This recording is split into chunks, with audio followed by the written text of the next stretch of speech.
اچھا تو اس کے پاس جاؤ اور کہو کہ ہم آپ کے پروردگار کے بھیجے ہوئے ہیں، تو بنی اسرائیل کو ہمارے ساتھ جانے کی اجازت دیجیے اور انہیں عذاب نہ کیجیے۔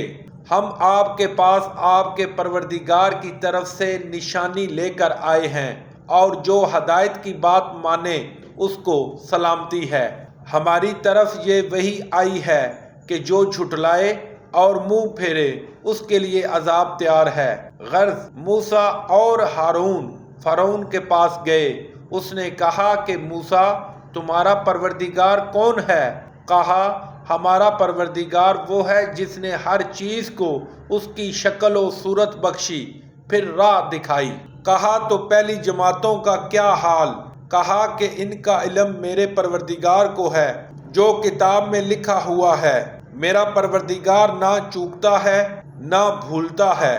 وہ وہی تو ہے جس نے تم لوگوں کے لیے زمین کو فرش بنایا اور اس میں تمہارے لیے رستے جاری کیے اور آسمان سے پانی برسایا، پھر اس سے انواع و اقسام کی مختلف روزگیاں پیدا کیں کہ خود بھی کھاؤ اور اپنے چارپاہوں کو بھی چراؤ۔ بے شک ان باتوں میں عقل والوں کے لیے بہت سی نشانیاں ہیں۔ اسی زمین سے ہم نے تم کو پیدا کیا اور اسی میں تمہیں لوٹائیں گے اور اسی سے دوسری دفعہ نکالیں گے۔ اور ہم نے فرعون کو اپنی نشانیاں دکھائیں، مگر وہ تکذیب اور انکار ہی کرتا رہا۔ کہنے لگا کہ موسیٰ، تم ہمارے پاس اس لیے آئے ہو کہ اپنے جادو کے زور سے ہمیں ہمارے ملک سے نکال دو، تو ہم بھی تمہارے مقابل ایسا ہی جادو لائیں گے۔ تو ہمارے اور اپنے درمیان ایک وقت مقرر کر لو کہ نہ تو ہم اس کے خلاف کریں گے اور نہ تم، اور یہ مقابلہ ایک ہموار میدان میں ہوگا۔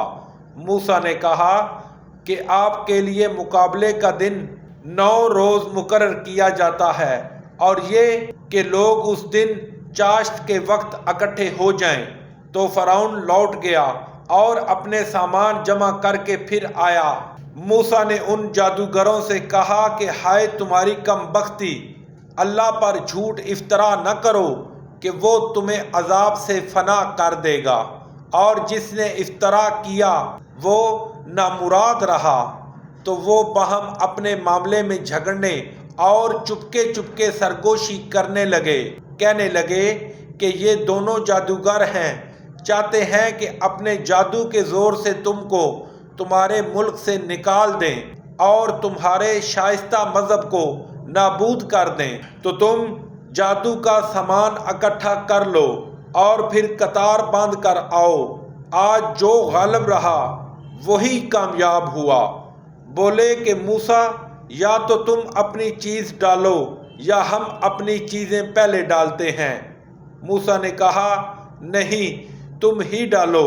جب انہوں نے چیزیں ڈالی تو ناگہاں ان کی رسیاں اور لاٹھیاں موسیٰ کے خیال میں ایسے آنے لگی کہ وہ میدان میں ادھر ادھر دوڑ رہی ہیں۔ اس وقت موسیٰ نے اپنے دل میں خوف معلوم کیا۔ ہم نے کہا، خوف نہ کرو، بلا شبہ تم ہی غالب ہو، اور جو چیز یعنی لاٹھی تمہارے دائنے ہاتھ میں ہے اسے ڈال دو، کہ جو کچھ انہوں نے بنایا ہے اس کو نگل جائے گی۔ جو کچھ انہوں نے بنایا ہے یہ تو جادوگروں کے ہتھ کنڈے ہیں، اور جادوگر جہاں جائے فلاح نہیں پائے گا۔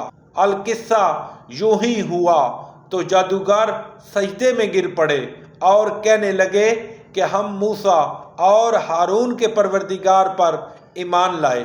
فرعون بولا، بیشتر اس کے کہ میں تمہیں اجازت دوں تم اس پر ایمان لے آئے۔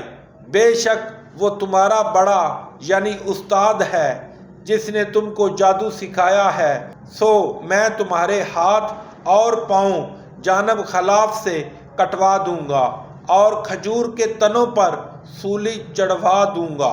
اس وقت تم کو معلوم ہوگا کہ ہم میں سے کس کا عذاب زیادہ سخت اور دیر تک رہنے والا ہے۔ انہوں نے کہا کہ جو دلائل ہمارے پاس آ گئے ہیں ان پر اور جس نے ہم کو پیدا کیا ہے اس پر ہم آپ کو ہرگز ترجیح نہیں دیں گے۔ تو آپ کو جو حکم دینا ہو دے دیجئے، اور آپ جو حکم دے سکتے ہیں وہ صرف اسی دنیا کی زندگی میں دے سکتے ہیں۔